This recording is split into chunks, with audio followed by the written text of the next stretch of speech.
Hello, you shiny Totodals, TNT the Wolf here. Welcome to another episode of Explaining D&D. It's been a wee bit since our last episode of this. However, this is a fun series that I enjoy doing. So, if I wasn't having to open so many, if I didn't get so many Pokemon packs to open, we'd be seeing more of this. I probably have a problem, and I've bought quite a few of those recently. Anyway, today's video is about what D&D class should you play? Alright, this is going to go off previous experience and other things. The previous experience is the main contender for this. So on my computer, right here, right where my finger's pointing, so if you see me look over there, it means I'm looking at our list. I have listed off every class The only class I'm not certain on this list is Druid. I've never played a Druid. But anyway, I've listed every class from easiest to most difficult, along with Artificer at the very end, which we'll get into Artificer's special role in a smidgen.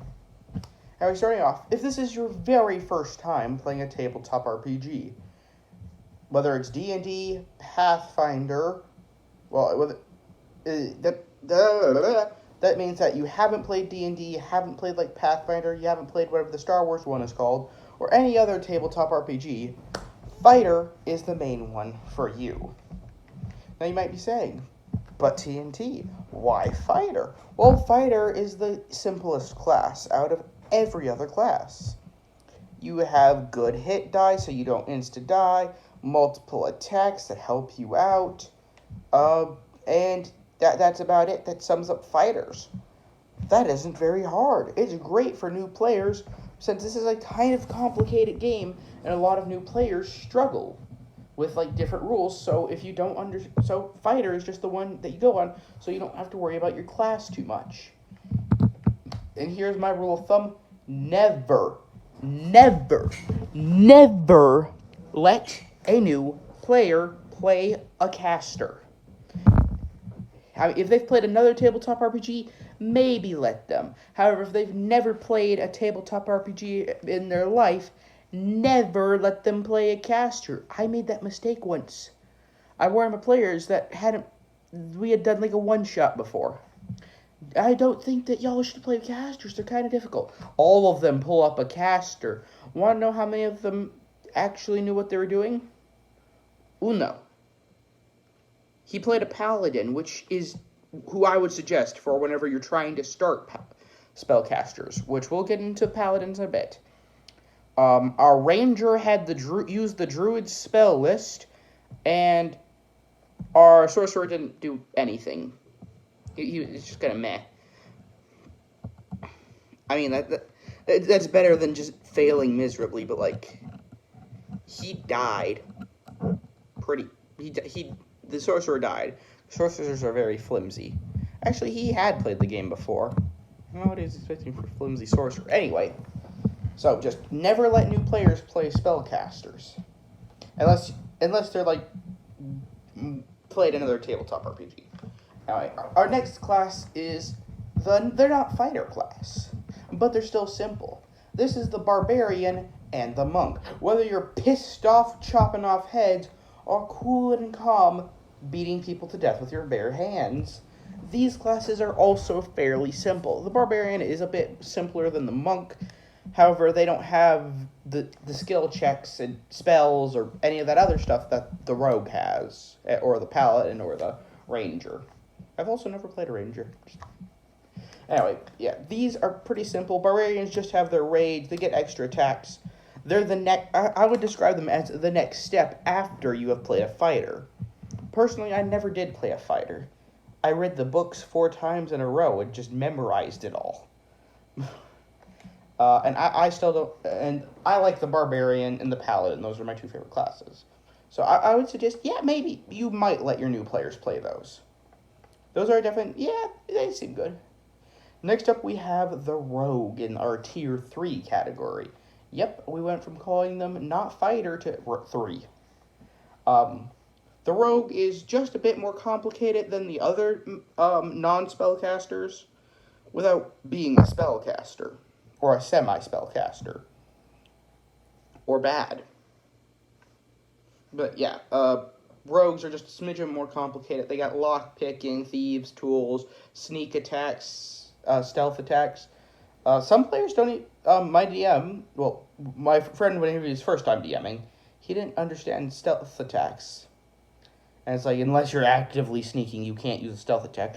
Which we'll get into how stealth attacks work in Rogues special. The video where we cover Rogues. It's not going to come out for a while. I'm probably going to cover classes I like better than the Rogue first. Anyway, yeah, that sums up Rogues. Now we're on to Tier 4. Rangers and Paladins. Paladins are one of my favorite classes.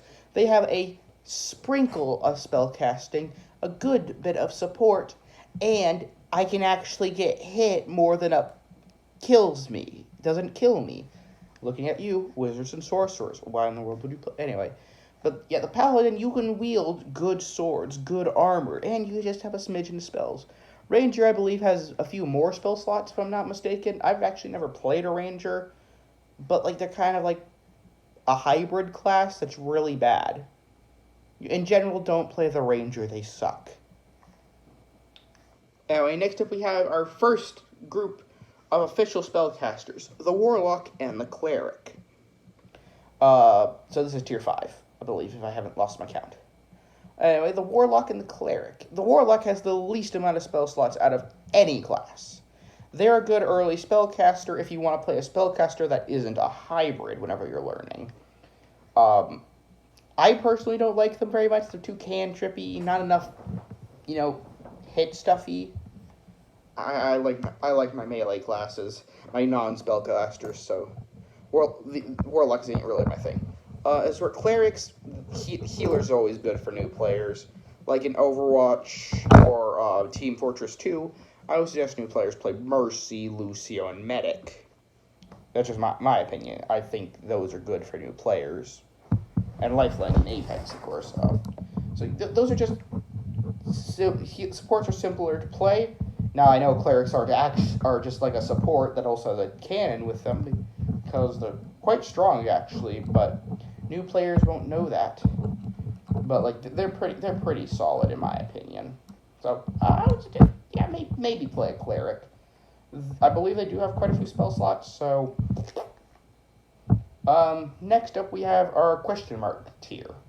Now you're wondering, how do you go from 5 to question mark tier? And by the way, the next tier is 7. Druid. I've never played a Druid. I don't know what Druid's playing like.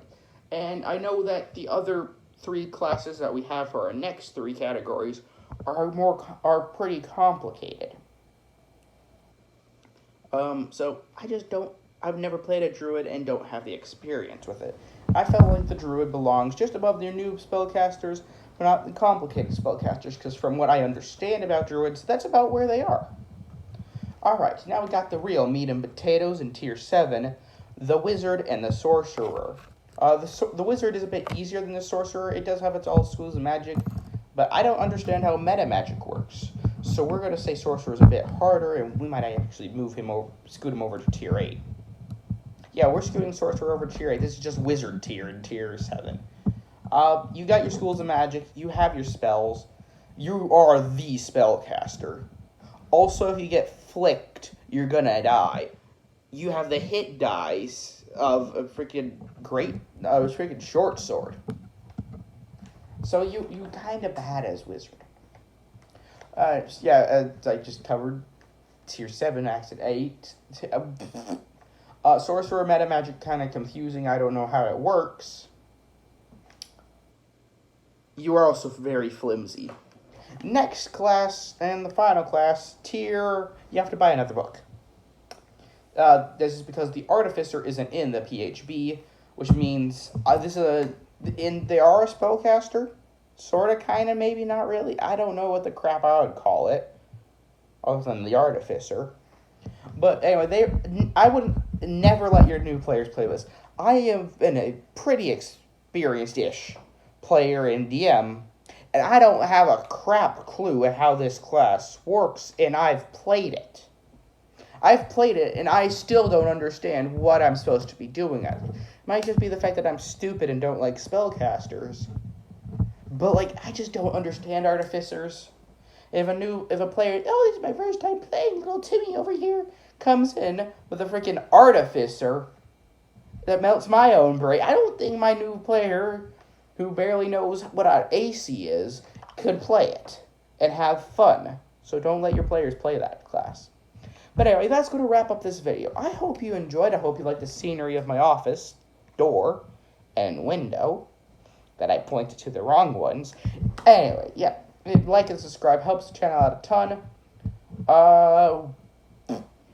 See y'all next time. Later, mates.